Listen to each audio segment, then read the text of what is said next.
What's good, everyone? Chilling here on a Wednesday, talking some Steelers.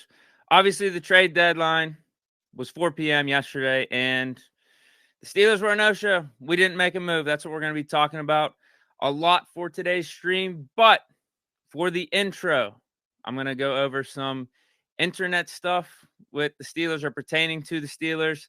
And we still don't have a good name for this segment, for this intro. I got a lot of your responses. I'm going to read some off, but I don't think anything's hitting. Deeks, Steelers, and Dealers. Deeks Media Dump. Deeks Steeler Watch. Steelers Net Drops with Deke. We can't come up with a good name here, man. Nothing's sticking out. Steelers Internet Myths. Deeks Daily Dose of Steelers. Everything's too long or corny. It just doesn't hit. Deeks Golden Nuggets. That's actually not bad. That's not bad. This week with Deke. Someone also says small Deke news. Around the Steeler net. I'm just giving out some suggestions here, what people are throwing out, but nothing to me is like sticking. Nothing really gets me and makes me think that's the one. The World According to Deke. That's a very macro level title right there. We're just talking about Steelers internet stuff. Deke's Details, Deke's Internet, or Steel. I don't know. Nothing's hitting. You guys are going to have to workshop some better names. But let's go over. I got 3 things that popped up recently I thought were interesting. I thought would be good to share and react to. First, this one's pretty obvious. Kenny Pickett says he's good to go for Thursday night's game against the Titans. It's going to be him versus Will Levis. What's funny is from the Titans front, they're actually considering starting Tannehill, at least if he was still healthy over Will Levis after Levis just went off for 4 touchdowns. Because it seemed like the main reason that they're going with Levis is because Tannehill hasn't been able to practice or hasn't been fully healthy. But whatever, you could leave those decisions to Mike Vrabel and the Titans. If I was them, whether or not Tannehill was healthy or not, you just got to roll with Levis here on out. But yeah, this will be an interesting matchup. Battle of the number 8s, 2 young quarterbacks, and I do expect Kenny Pickett to reign supreme. He did go on to mention why he didn't come in for the second half of Sunday's game against the Jaguars, and that was he didn't have the full arsenal, the full throwing arsenal that he would have liked. He was limited in what he could do, and he thought that would hurt the team in their attempts to win, which is weird because this is a short turnaround. So he's, I guess, got to have some pretty decent healing power here for like only a day or 2 after that. Now he's going to be able to make all the throws that he needs to for Thursday night. Either way, I do think Kenny Pickett is our best option. I am pumped about this and looking forward to seeing him out there. And then this was another tidbit in relation to it. You could see the second tweet on this page. Mark Caboli said Trubisky was supposed to talk to the media after Pickett, but when Pickett said he's definitely playing, Trubisky then figured it wasn't worth talking and left. I guess he wasn't playing in that charade. I don't blame Trubisky here. I think some people are getting on him about this. Like he needs to be respectful to the media and do his obligations. I don't know how this works behind the scenes. Like if QB1 says he's going to play, can Mitch just leave and there's no consequences at all? But I don't blame Mitch for this decision because what was he going to say here? What was he going to say? I guess there were some questions you could ask him. Like, how do you go into this Thursday night game? How does your preparation change? Although it would just be all player speak and a bunch of cliches anyway. So I'm not going to be mad about Mitch for leaving after Kenny said he's going to play. No, I don't think that's that big of a deal. Next one, we got, this is more on the lighter side. Matt Canada was doing his little media scrum yesterday, and an iPhone fell off the mic stand. And he says, I didn't touch that, as he said, reached down to pick it up. But somehow somebody will find a way to say I did. These midweek conversations that we have with Matt Canada, some of his quotes, how he reacts to the criticism, are the things that make me want to like the dude because he's very self-aware. He knows how to take a joke. He knows how to engage with the media, engage with the fans in a way that it's not heavy-handed, and he's not like really negative and becoming unlikable. The things that we don't like about him is his ability as an offensive coordinator. As a person, I want him to do good, man. As a Steeler fan, I want him to do good in calling the plays and everything. But this is just another thing that Matt Canada shows that dude's a person, dude's a human, dude has a sense of humor, and I thought he was showing off some comedic chops here. So nothing to really get mad about with this one. And then the last one, this has been a signing that popped up and is flying under the radar. We signed a dude that got 100 tackles last season and was pretty much the starter for the Atlanta Falcons at inside linebacker, and Michael Walker. He was a former fourth round pick going back in the 2020 draft. And I watched some of his tape. Dude runs like a safety. Dude's, 6'3", is able to move pretty well for the linebacker position. And no one's really talking about this move. And I don't blame him because it is the practice squad. And linebacker isn't really a position of need for us. But this dude's a quality player. It's just funny. He was sitting out there in free agency. We're able to pick him up, stash him on practice squad. And for him, the bummer part about this is he might not even get a snap all season, but he was a starter for the Falcons in 2022 and did well. It's just crazy the amount of quality players that are just sitting out there in free agency. And, it's a year-to-year league. It's not exactly what you did for a team last year's more what have you done for me recently. And I guess he didn't have a good offseason with the Falcons. They cut him. The Bears picked him up, and now we got him on the practice squad. So I don't know what his deal is, but underrated signing by the Steelers. Just bringing in a quality player. We did this with Anthony Brown, cornerback for the Cowboys. And, he was a starter for them for the last couple years. And then we ended up releasing him from the practice squad. It's just crazy. Dudes that have names, dudes that have proven that they can play in this league, they could be out of a job that quickly. Pretty crazy. But yeah, Michael Walker is now a Steeler. Now, before we get into the Steelers and their activity with the trade deadline, let me see what y'all are saying in the chat. Big shout out to everyone that's here, chopping it up with me. Hold on, let me get this off the screen real quick.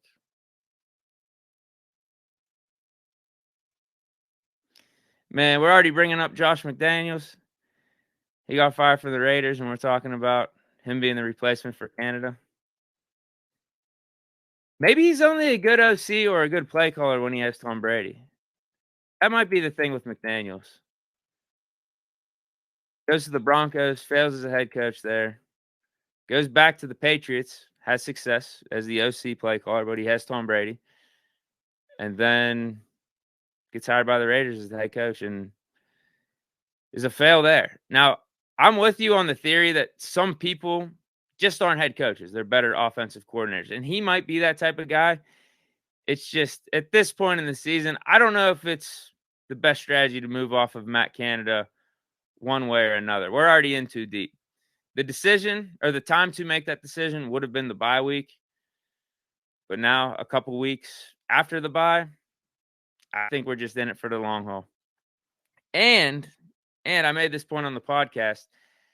These last two games, at least we'll say the failure of a game that was Steelers-Jaguars on the offense's part, I don't think that was on Matt Canada. I think he was actually calling some decent plays. Dudes were running open. I thought the failure was more on the players. And then you look to the Rams game, I thought the offense had success. So since the bye, I think we haven't had as big of a Matt Canada issue as we did those first 4 or 5 weeks. Now, if you want to point to his body of work and say we need to fire him, sure. I was saying that after week 4 and 5, but it's pretty clear that we're moving through the rest of the season with Matt Canada as OC. And yeah, you just got to hope it gets better. And since the bye, it has to his credit. Marty Nance, what about Leftwich or Kingsbury for the OC? those are two names that if we do move on from Canada, I think would be viable options for sure. I might even talk some Leftwich at the end because Big Ben made some comments about who he would like to see as OC if Canada got fired. If I got time, we'll go over that at the end real quick. Ryan McPherson says, this is on Josh McDaniels. He's always confrontational, but not in a bad way. I'm with you, Deke. So you are still on the McDaniel train in a way. You still think he's a good OC, but you don't think it would work for the Steelers right now midseason. I think that's what you're getting at with the comment. Cal Monier in the house. All I'm going to say is I'm glad Omar didn't make the trade if it wasn't fair enough for the Steelers. Bears had to have been asking for too much, but I'm glad that Omar was really pushing for him. Means they know they need another top corner. Yeah, I like the aggressiveness based off the reports. You know, we were really interested in Jalen Johnson. We were really pushing hard for him. But it also worries me that we didn't get a top corner and we're just going to be rolling with what we have. I think it will be fine. We get Cam Hayward back. You got TJ and Highsmith rushing the passer. I think ultimately we can win with the secondary that we have, but it could be shaky at times, as we've witnessed thus far this year. Going back to Tannehill and the Titans, Meatballs and Payne says, I feel like this is the last year of Tannehill. Yeah. For the Titans, I'm surprised the Vikings didn't make a harder push to try to get a guy like him as opposed to Josh Dobbs. At least Tannehill, and you guys know I'm not the biggest Tannehill fan at all. I don't think he's that good, but at least he's started in the league and has taken teams to playoff games and has won playoff games. Josh Dobbs got off to a hot start with the Cardinals, but has really started to falter these last 2 or 3 weeks. We'll see what he does. I think Dobbs, we're familiar with him because the Steelers drafted him. He's been in the system for a while, but he hasn't really done anything. And it looks like he is going to be their starter. He is going to be their best option because the other two guys aren't good either. Best of luck to Dobbs. Best of luck to him. This is like his last chance being a starter in this league to at least prove he can be, because he had a chance in Jacksonville, but then he came back to the Steelers, was riding the bench for a couple seasons, goes out to then he goes to the Browns. Nothing happens there. Gets a chance last game of the season with the Tennessee Titans and had a pretty decent first half, but then lost it in the second. Had some bad turnovers. Gets a chance with the Cardinals this year to start off the first half of the season. Did all right first few games, but then faded away. Now he gets a chance with the Vikings. Wish him the best. He's going to have some good receivers once Justin Jefferson comes back. Jordan Addison's been lighting it up. So we'll see on there. But now let's get to the Steelers and the trade deadline. What moves should we have made? Obviously, Kyle Monier brought it up in the chat. We were interested in Jalen Johnson, and he was one of the names that I brought up several times in the trade target streams and like who the Steelers should be looking at. But ultimately, nothing got done. Not only we didn't get Jalen Johnson, but no other moves were made here in Pittsburgh. So yesterday started off. Let's just break down how the day went. I woke up probably like most of you thinking, it's the Steelers. We're traditionally more conservative with the trades, particularly in the middle of the season. I doubt anything's happening. Now, we did make the Claypool trade last year, but I doubt anything's happening. We haven't got too much fire. We haven't got too much buzz around any deals happening imminently with the team. This is the last day. If there was something that was going to happen, I think we would have heard more about it leading up. Wake up, though, and I see Bears corner Jalen Johnson, one of our targets, has requested a trade from the Bears, like officially, and they granted him it. They said, hey, go ahead, try to find a deal, get back to us.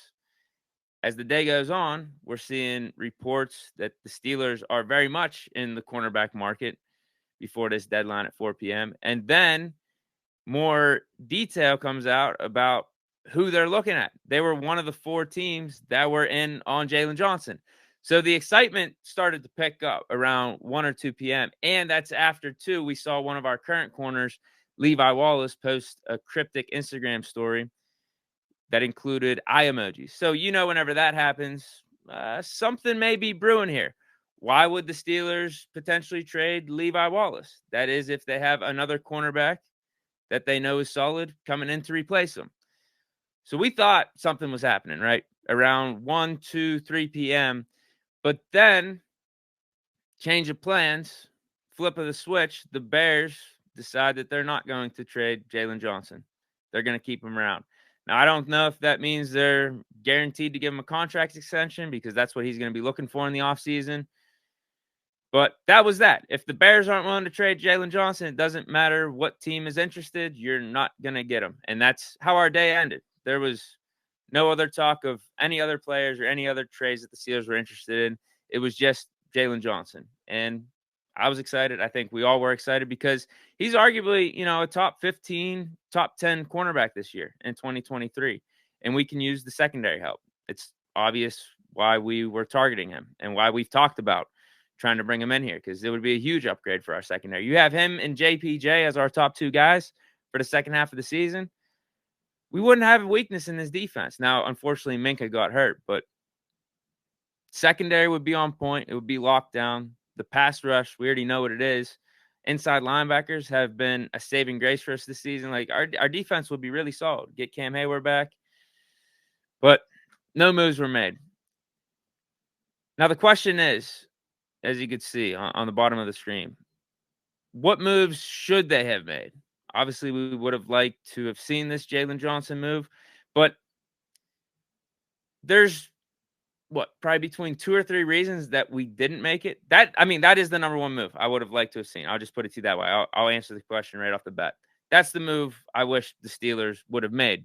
But we don't know all the trade details and what was going on behind the scenes. Like, one of the reasons why we may have not traded for him is he's due that contract extension, or at least he's going to be looking for that contract extension in the offseason. And a player of his caliber, I saw reports, is the starting point is going to be $15+ million per year. And we are already one of the highest paid defenses in the league right now. Could we afford, on top of having TJ Watt, Alex Highsmith, Minka Fitzpatrick, a Cam Hayward, can we afford another dude in the double digits per year when you're talking about his contract? I think Omar could have pulled it off, because you got Levi Wallace. He's at the end of his deal this offseason. He'll be a free agent. And then Pat P, he could be a cap casualty for us. So we could allocate that money to a Jalen Johnson deal. But then the other problem is we got all these guys on offense that we're going to have to start paying soon, because you got Kenny Pickett. His rookie deal is going to be up before you know it. George Pickens, a Pat Freiermuth, Najee Harris. Now, that's a conversation for another day. With how things are going, I don't think we should be thinking about a long-term deal with Najee, or at least a contract of any major substance. So there are that's the first reason as to why maybe we didn't go all in to make this move. We're going to have to pay this guy. Is he worth it? Maybe. I would have liked to bring him in-house, see what he got, and then we can make that decision in the offseason. But the next reason we maybe didn't make this move is, what would be the cost? If that's our mentality, we bring in Jalen Johnson. Let's see what he does second half of the season. This could be a 1-year rental, and we'd have to live with that. That's more like third, maybe not even third, like a 4th round to 5th round, 6th round draft pick type of range. You'd be giving up for that. Now, if it's a 2nd rounder, and I saw some reports that the Bears were asking for at least a 2nd round pick, you almost have to give Jalen Johnson the contract extension, because if you don't, you just wasted a 2nd round pick. You'd be looking like the Bears trading for Chase Claypool. They gave up a 2nd rounder for Chase Claypool, and then this year he's off the team. That's not how you want to be doing business if you're the Steelers. So I think it's a no-brainer if it's, a 4th round pick, Jalen Johnson. Get him in here. We'll see about the contract extension with how you perform rest of the season. Let's see if you live up to, top 15 cornerback status that, you're playing right now with the Bears, but you're flying under the radar. You get to the Steelers, a little bit more high-profile team that's in contention. How do you handle that? Handles it good? Yeah, no-brainer. Dude's young. He's in his prime. Give him the contract extension. Him and JPJ for the next 5-6 years in the secondary. No problems with it. But what if you trade the second-round pick for him? He comes in here and he sucks. You just gave up a second-round pick for a dude you're not trying to give a big contract extension for. And then he walks, he goes somewhere else. That would be a bummer. So those are the two reasons. If the asking price was too high and the potential contract would be too high, I get it. I get it. It just sucks that we didn't get any help now for this season, because that's what we're looking for with this secondary. And I guess you could say the third reason is the Bears have no desire to trade with the Steelers right now because of the Chase Claypool trade. Like, Ryan Poles is hanging up anytime Omar Khan is calling. Because we know whatever we're giving him is going to be better or worse than what they're giving us, that we're going to be fleecing them. Omar Khan absolutely fleeced the Bears last year with that Chase Claypool trade. Bears thought they were getting a number one receiver, a franchise receiver. We knew he wasn't that. So, I mean, that could also be it too.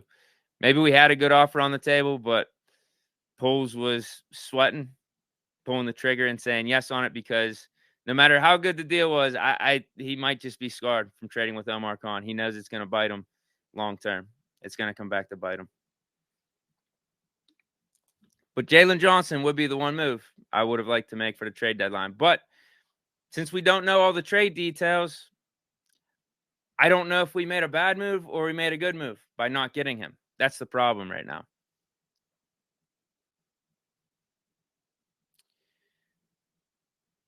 Tyler Noah says, I think they'd rather pay a cornerback than Pat. Are you talking about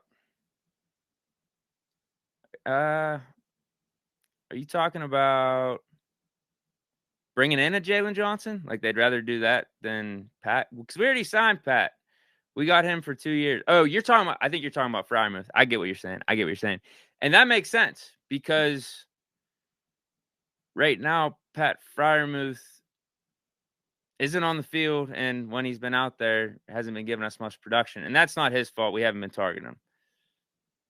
We do need to target him more. He needs to be a bigger part of this offense. Yeah, so he might not even get his contract extension that we thought he would for sure get this offseason, right? Just based off how 2023 is gone. What leg does he have to stand on when you talk about negotiations? Ryan McPherson, Claypool helped us win the Bucs game last year. Yeah, that was probably his best game for us. That was definitely his best game for us. Lord Dre 10, we reworked Okafor because he's our second highest paid guy who gets cooked. Yeah, we might have to address that contract this offseason, one way or another, whether cap casualty or restructure, because he's getting paid way too much for what he's been putting out there on the field. But okay, Jalen Johnson, that's my simple answer right there. What move should we have made? I think we should have traded for Jalen Johnson. But again, we don't know what the negotiations were looking like. I am happy that we did make a push for it, but also bummed out at the same time that we ultimately didn't get him. Two other moves that we could have made, because here's the thing. When you look up around the trades across the NFL that did happen, I don't think there's anything we really missed out on. Like, there's times you'll see a player gets traded, like this offseason. Remember, we were a part of the Jalen Ramsey rumors. We see Jalen Ramsey goes to the Dolphins for like a third-round pick. And I'm thinking, what are we doing? Steelers, you're asleep at the wheel. Trade for Jalen Ramsey. Like, that's all it took was a third-round pick. So the guys that got traded, Montez Sweat went for a second. We're not in the market for an edge rusher right now. Not like that for a second-rounder. Chase Young went for a third-rounder to the 49ers. Again, sure, could we have used Chase Young as edge rush depth, but not for a third-round pick? Ezra Cleveland was a lineman that got traded from the Vikings to the Jaguars. Is he that big of an upgrade over the guards that we have in Seumalo and James Daniel? No. Rasul Douglas, he's a solid cornerback. Now, this one I could understand if you would have liked to give up what the Bills did to get him. Bills gave up a third-round pick And was it a 5th-round pick? There was a 5th-round pick involved. They gave up a 3rd, got Rasul Douglas, and they might have got I think they might have got a 5th-round pick back. But 3rd was the main thing that they gave up for him. I could see that. If you wanted a Douglas in here, you'd feel like he'd be an upgrade over Levi Wallace or Pat P right now. But I don't think that's the end of the world. Leonard Williams, he got traded. We were never going to try to get him. Nope. And then guys that have been linked to the Steelers, or we have been talking about, like a Patrick Surtain, J.C. Horn, Aaron Donald, Hunter Renfrow, Marcus Peters, maybe a couple tight ends like a Mike Gesicki, Tommy Tremble. None of those guys got traded. Even DeAndre Hopkins, for whatever reason, we knew this was never happening, but he was listed as the odds-on favorite to become a Pittsburgh Steeler for his next team. That was never happening. None of those guys got traded. So you look at the guys that did get traded, I don't think there's any dudes that we missed out on. And then the guys that we did talk about trading for didn't get traded. And then you could throw Jalen Johnson into the mix. The Bears didn't move off him. But the two moves maybe we could have done, and I'm not even pushing that hard for, would be Levi Wallace. I did talk about his cryptic Instagram story with the eye emojis. Was he potentially on the move? I guess we'll never know, but we could have done a swap with him going up to Buffalo, and we get Buffalo's 1st-round pick from a couple years ago in Kaiir Elam. But I did my intel, I did my research on Elam, and Arthur Moats, my podcast co-host, said we don't want Elam. He's like the next Artie Burns. If we would get him, he would actually be potentially worse than Artie Burns for us. Like, that's how bad he's been up in Buffalo. So I'd rather just have Levi Wallace. And then the other name would be trading Mitch Trubisky. Like, if the Vikings were able to get Josh Dobbs, or at least were open to getting a quarterback to replace Kirk Cousins, and the guy that they landed on was Josh Dobbs, could we have pushed Mitch Trubisky on him? Like, bro, you're getting Josh Dobbs. Why don't you get Mitch Trubisky? At least he's an upgrade over Josh Dobbs. And we could have got a late-round pick for Trubisky. But if I'm the Steelers, I don't think a late-round pick's worth Mitch Trubisky right now, because we're seeing Kenny Pickett, he gets injuries here and there. And the quarterback depth is valuable, even though I know a lot of people don't like Mitch Trubisky. But to have a guy like that, to have a guy like Mason, even if they don't play, even if you don't like what they put out there on the field, they do help Kenny Pickett, being veterans in the room, and give him an extra set of eyes. So I don't really think there was any other move we could have made. Again, based off the guys that got traded, based off the guys that were available, but ultimately didn't get moved, there wasn't much out there for us. I think it was just a pretty bland trade deadline all around. Not only for the Steelers, but for the NFL across the league. What do you guys think, though? Is there a guy that we missed out on? Jalen Johnson would be the one name. But if we couldn't come to an agreement and we don't know what the details of the negotiation are, it's tough to tell. Because what if the Bears wanted a 1st-round pick, 1st or 2nd-round pick for Jalen Johnson? That feels a little steep to me. 2nd-rounder makes sense if you're guaranteeing you're giving him the contract extension. But why guarantee giving him the contract extension if you don't know how he's going to play in your system just yet? Like, Jalen Johnson's good, but I don't think he's like that. It's not like we're getting a Surtain or a Jalen Ramsey in there. He's having a really good season. He's improved every year he's been in the league, but I feel like that would just be a lot for a guy like Jalen Johnson, just right off the bat. Now, if it was a 3rd-rounder, maybe. 4th-rounder for sure. 4th-rounder, 5th-rounder, whatever. But it feels like the Bears' asking price was probably either 1st or 2nd-rounder. Jay Brown Steeler says, the only guy we missed out on was throwing Canada out the door. I don't think he's been bad these last 2 weeks. Steeler for life 51 says Renfrow. Yeah, it looked like they were adamant on moving him, but ultimately they didn't. His contract is a little more steep than I would like, but if we were able to make it work where the Raiders took on a portion of his contract, then yeah, I mean, it would make more sense. He was one of the names I did bring up for our trade targets. Lord Dre 10. We were finalizing on a third and a fifth, though. For Johnson, I could live with that. I could live with a third and a fifth. Is that true, too? Because I'm telling you this. There are a ton of burner accounts out there yesterday. I almost got like at least 3 or 4 times on burner accounts just tweeting out fake news. They're pretty good, too. They're pretty convincing.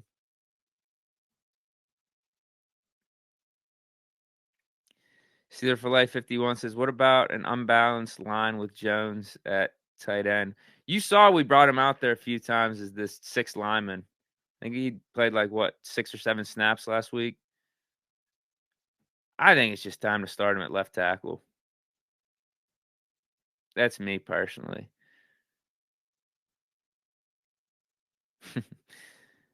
Black and Gold 86 says, nobody wants Mitch when he goes in and throws 2 to 3 picks.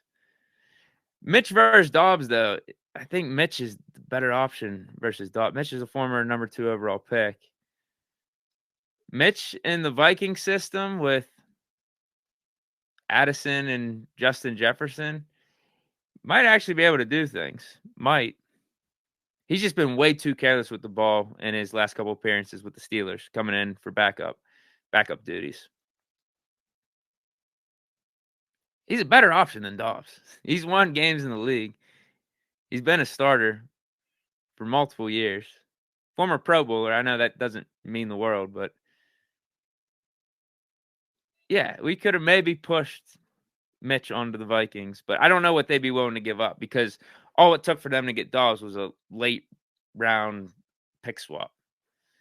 It's like, unless they were willing to give like a 3rd or 4th round pick for Mitch, that wouldn't be worth it if you're the Steelers. No, I'd rather just keep Mitch on the roster again due to Kenny and some of his injuries, but also being a veteran presence around for Kenny. Black and Gold 86 asks, why aren't we using Washington to block?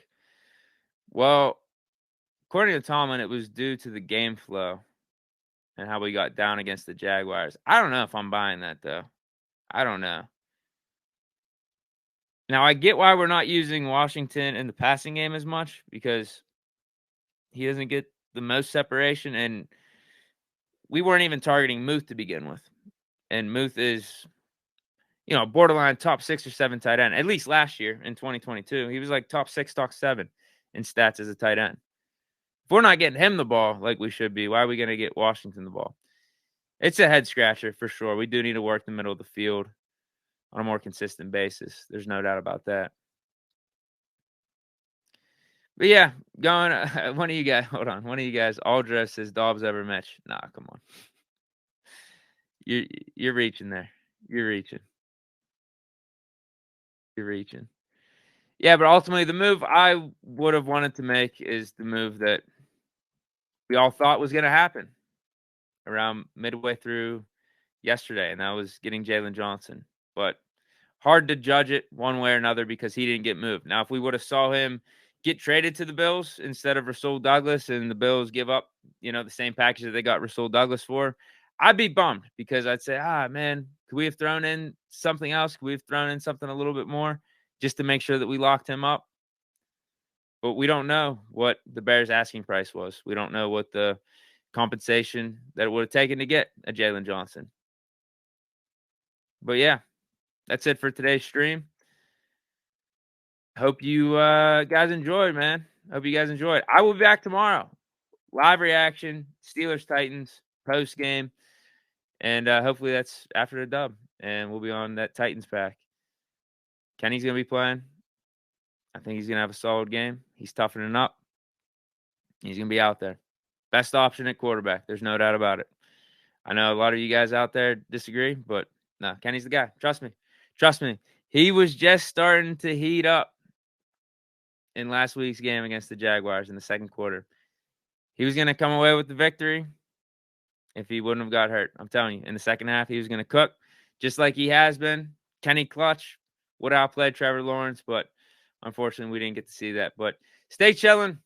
again, hope you enjoyed. I'll be back tomorrow, and enjoy the rest of your day. Peace.